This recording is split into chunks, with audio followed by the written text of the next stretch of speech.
what we're dealing with here, in practical terms, is 1.8 million acres in ceded land, the former Crown lands, over which the state of Hawaii now has trust responsibility, and about 200,000 acres of Hawaiian homelands, which Mr. Kane directly administers on behalf of the people of the state today.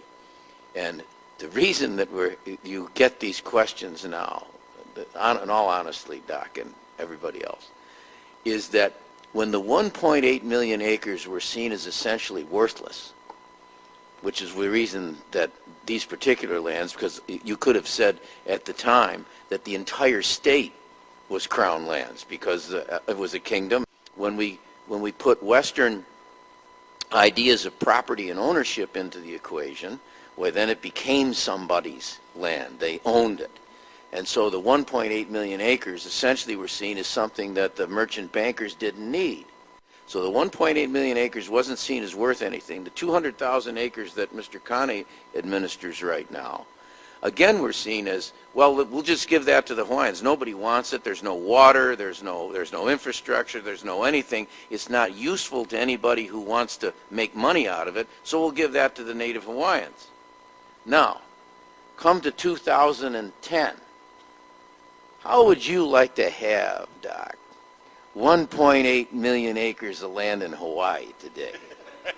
How would you like to have 200,000 acres in additional land reserved for Hawaiians by congressional act? When we come down to it, when you get right down to the nitty-gritties of all of this, this has nothing to do with the Constitution. This has nothing to do with race. This has to do with assets, land and money. And when that 1.8 million acres wasn't yielding any money, when that 200,000 acres was out there and it didn't have any value to them, let me tell you, now you got 2 million acres of land in Hawaii.